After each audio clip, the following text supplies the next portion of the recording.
Welcome back, my fellow duplicants. Today I've got a crazy experiment for you. Today we're going to be taking a look at the oil reservoir. We're going to be predicting what kind of power we're going to be getting out of that system and what duty cycles the pieces of equipment are going to be at. And then we're actually going to compare that to what happens in the real world, or shall we say the digital the game.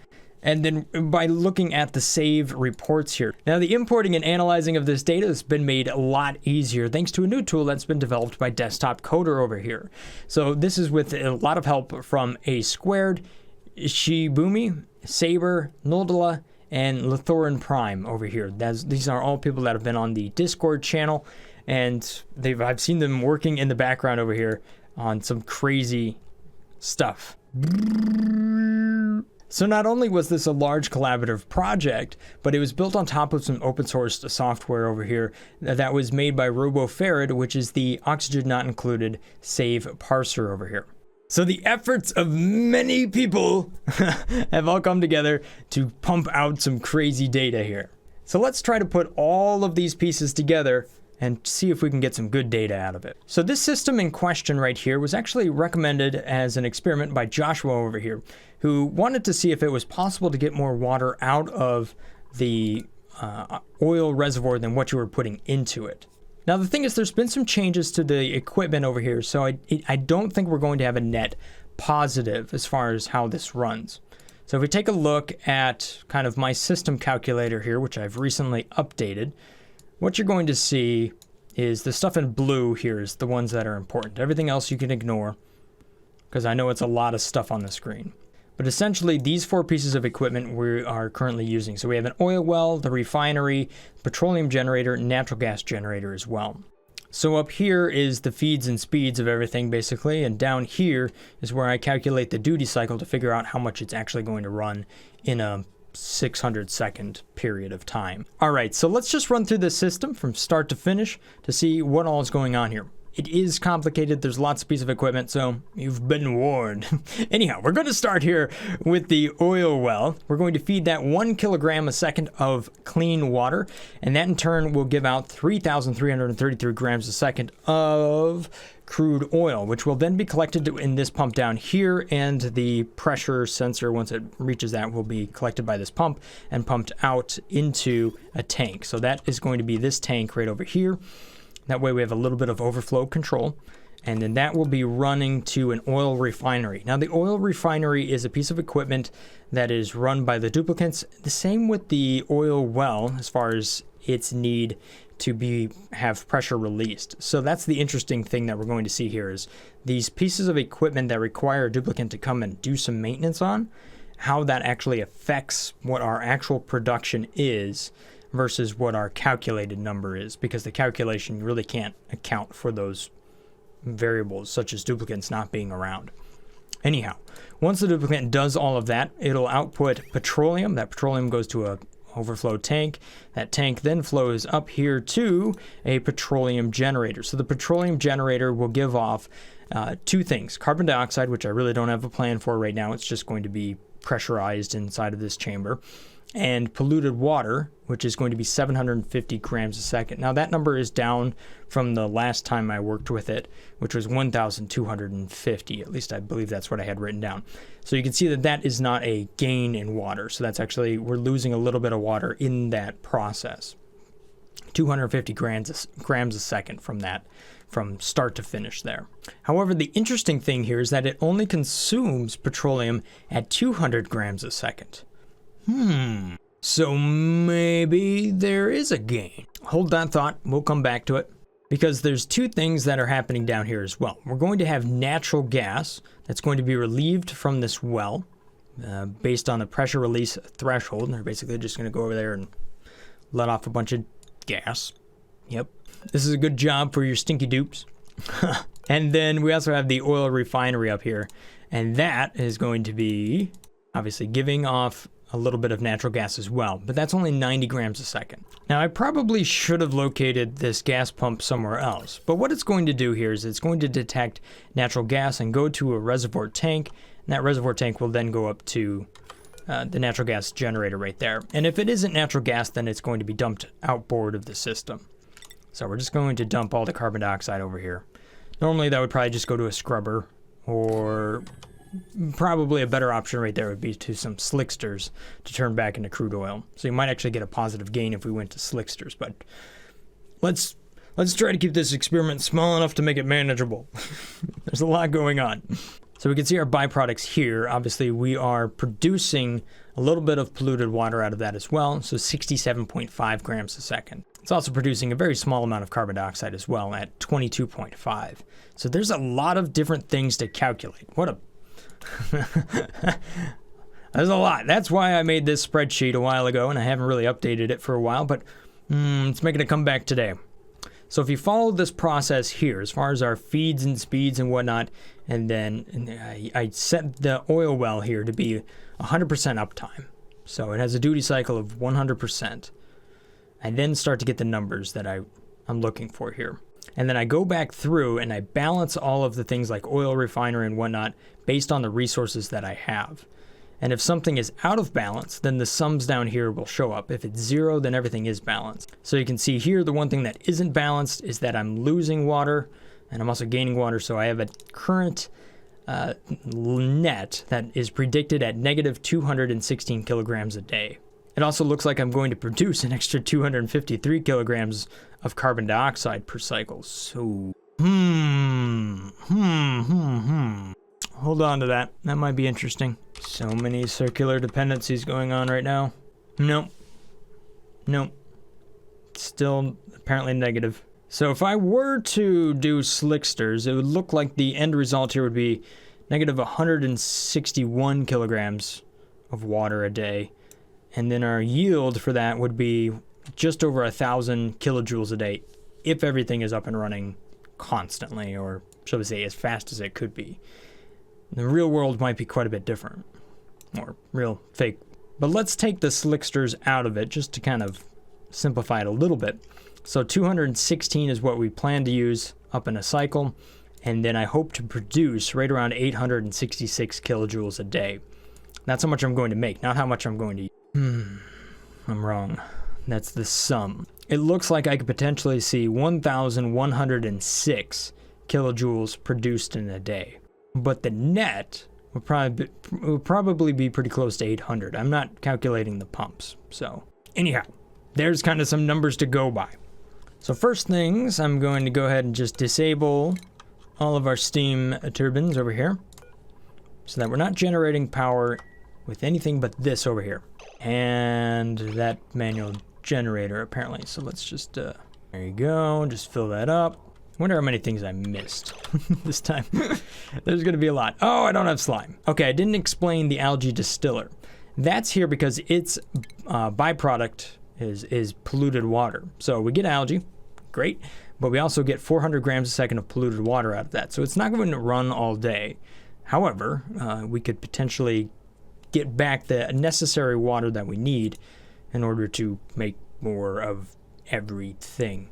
You get how this is working? Yeah, it's complex, isn't it? Okay, I guess I never explained this. The polluted water loop over here that comes off of both of these generators and the distiller runs back into the water sieve. The water sieve runs out and runs around because it should have a set temperature of about 40 degrees Celsius. So I'm getting a little bit of a cooling loop there just because I wanted to be fancy today. And then that feeds back into the oil well. All right, so Monk's run over here. He's put a little bit of stuff in the water sieve. There we go. So there goes some clean water. This thing doesn't require power, as far as I know. It does. All right, so the clean water ran over here. We now have some crude oil that's flowing up. There we go. So now this thing is ready to run. You see, it doesn't quite have enough power. We're gonna have to help the system out before it can be self-sustaining. There we go. Okay, I'm going to get rid of this transit tube system. It is just too demanding, so it's probably going to affect my results if it accidentally drains the system. There we go. We just put a visco gel airlock right there. That should save us quite a bit more power. And hopefully, not that we really need to separate the gases, but whatever. All right, there we go. So now things are up and running. I put the background tiles back here because it's really easy to see what gas is flowing. So So I have a reservoir of water over here. I might just mop some of that up so we don't have too much. But once this is down, then we actually get into the point of, you know, how much is everything going to run. As far as the gases in this area, man, are they mixed. All right. So this right here highlights a need for automation. You see how the cycle of crude oil, it flows in and then it stops and the dupe's like, hey, I'm going to go do something else. And then they're like, oh no, I'm going to come back and then run it again. So having something like this right up here where I have two bridges on top of each other with a sensor right there that's liquid, and that determines whether or not the pipe is backed up. So you can use that to run an automation signal to turn on and off a piece of equipment like this. So if I use a liquid pipe element sensor right there, and then under automation we use NOT, and then we connect this to that, to that, to this. I'm going to tell this one if it detects polluted water, then it should just turn off. And you can see that if you look, you can't see it. That's the problem with this arrangement. It's not bad, but it's going to flow from here down first. So there's two pipes right here, just connect that to that and that to that, but not a connection between these. So once this spot here backs up, which you can see it's right now at 1,000 something and something. Of course, it looks like this one has priority over that. So, okay. You see the temperatures in here. Some pieces of equipment are a little bit hotter than others, but it's not too bad. Let's take a look at the gas. Okay, so every time this runs up above 750 grams, I have it turned on, so you can see it's doing a fair amount of work just to pump carbon dioxide out of the system. There is natural gas, it just hasn't gotten down there yet. Matter of fact, it might have a really hard time getting past this. So let me just deconstruct that building real quick. The way gas flows in this game is kind of weird, because the two gases can't be on top of each other. So if you have two different types of gases, like trying to go in a single line, they have a hard time. If you have two tiles, they can do a little bit better. 3 is definitely way better. So 4 should work. We should see oxygen and polluted oxygen flow to the top. Carbon dioxide and natural gas flow down here to the bottom. As I mentioned before, I don't know if it's a worse location than it could be, but you probably want to lay this out differently. Have different pieces of equipment elsewhere, you know, rather than put it all in one giant brick. Oh, there we go.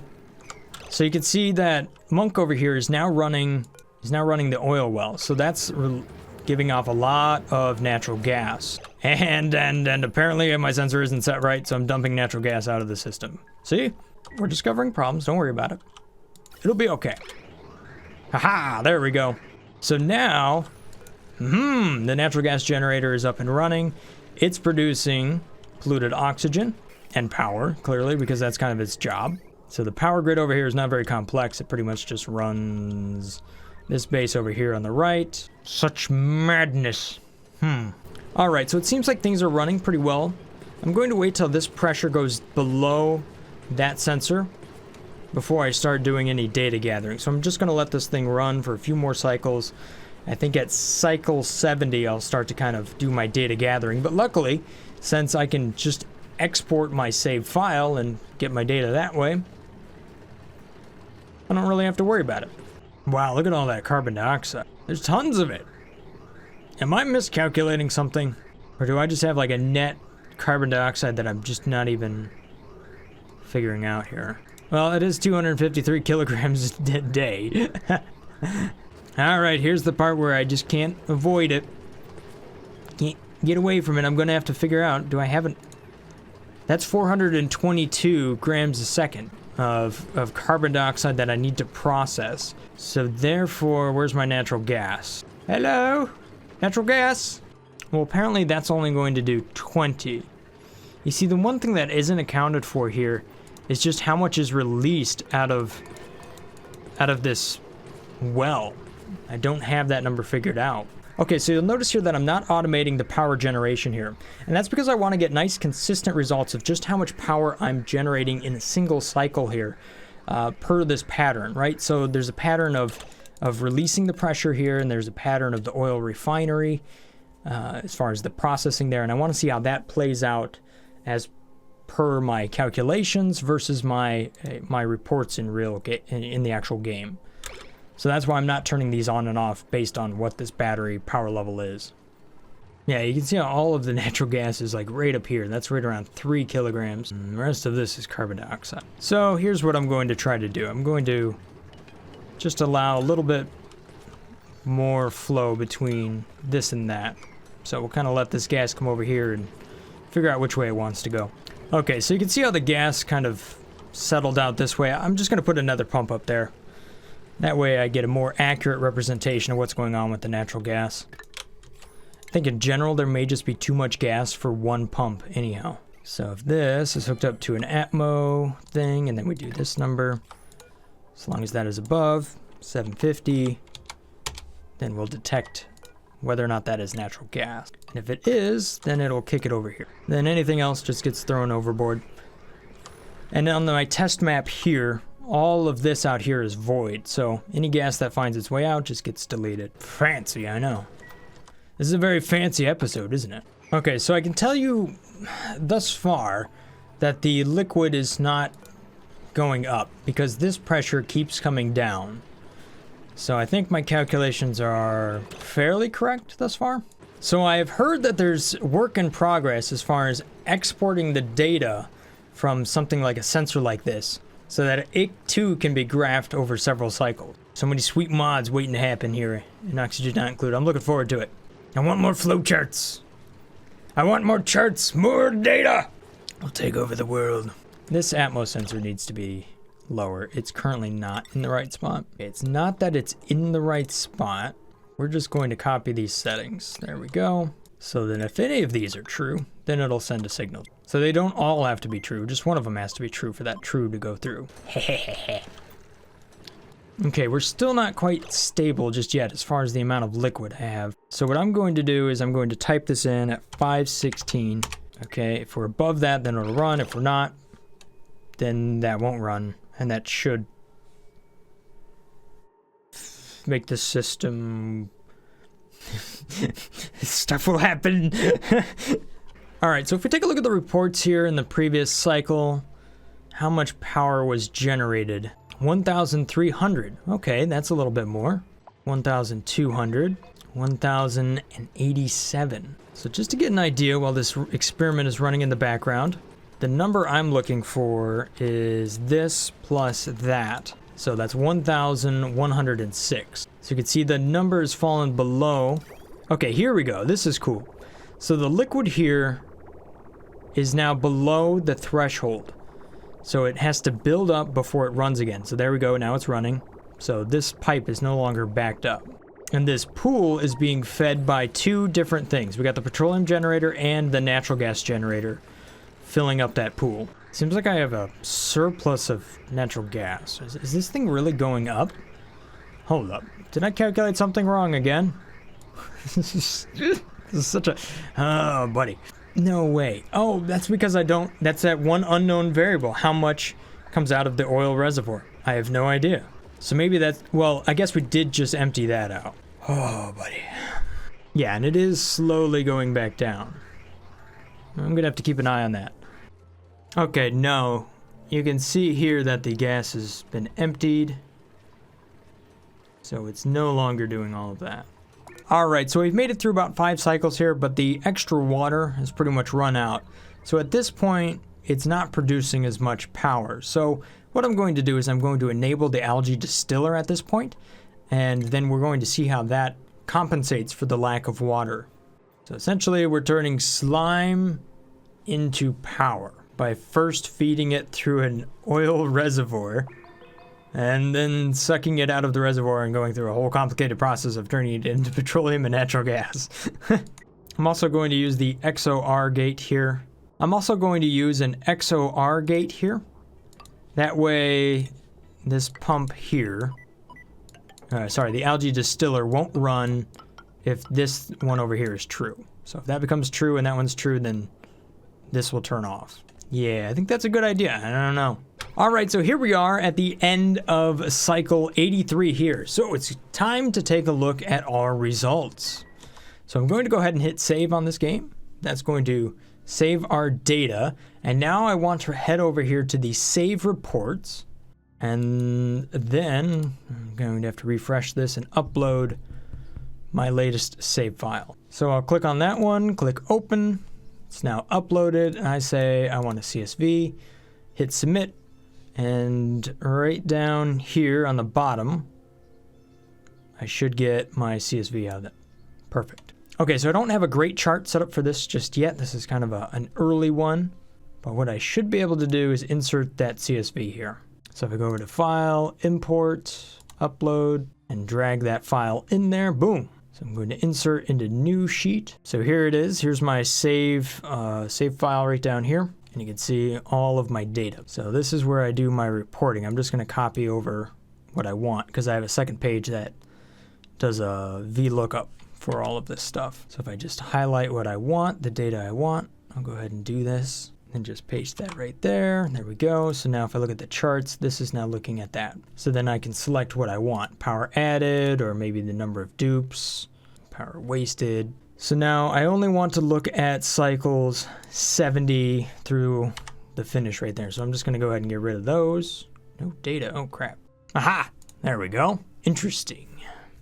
So we're looking at power added versus removed here. So if you remember back to my calculation, I was hoping that I would see 1,106. And that's if the petroleum generator was running at 83% and the natural gas generator was running at 22%. So it's coming back as being kind of low. But at the same time, remember that I wasn't able to really calculate what's coming out of the oil well when they pressure release all of that natural gas. So this number was going to be low. And if we remember back through the experiment, once we ran out of polluted water, you can see the power dropping off quite a bit there.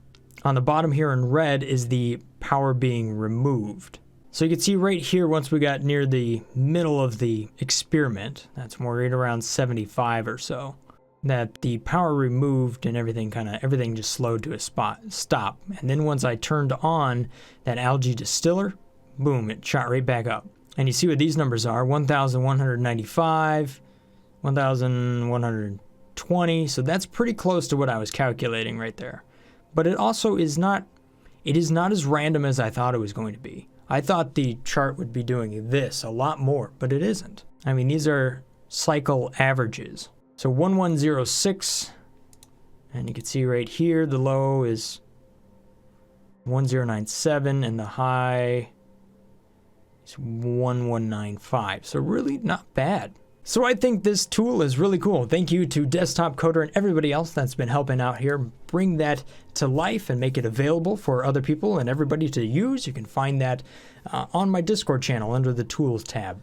This ties in really good with today's Humble Bundle. Check it out, Web Programming by O'Reilly. So this is a learning reference for web development with all sorts of different codes here. CSS, JavaScript, all sorts of things. PHP, MySQL, check it out. If this looks like it's for you, then there's a link in the description below. Not only does this go to help support the creators of the content, it also goes to help support this channel and two great charities as well. Code for America, and in my case, St. Jude's Children's Research Hospital. Thank you guys so much for your support, and hopefully you guys find this helpful. And as far as the power removed, that actually is not only all of this equipment over here, but it's this stuff as well for the exosuits and whatnot. But then again, I mean, you might want to have that if you're going to be in there. But if you take a look at the temperatures, you know what? It's not bad. Down here's the hottest spot, 87 degrees. We got 43C right there.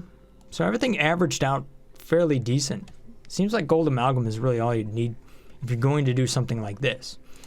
So the advantage here that I was doing, right? I was taking all of this polluted water, converting it over into clean water, so that exits the system, or it comes out of the sieve at 40 degrees Celsius, so therefore that's where I'm getting rid of that heat. So you can see it here, it's now 44 degrees. That's why everything's right around that temperature. Pretty cool, I like it. So what did we learn today? That using an oil reservoir is very complicated. 1, you can actually calculate fairly accurately what you're going to get out of a system like this if you make a large enough spreadsheet. 2, pulling in your data from your saved file is fantastic, and it saves me a lot of effort. Thank you guys so much for all of your hard work. Awesome. Now I'll take that as point number 3.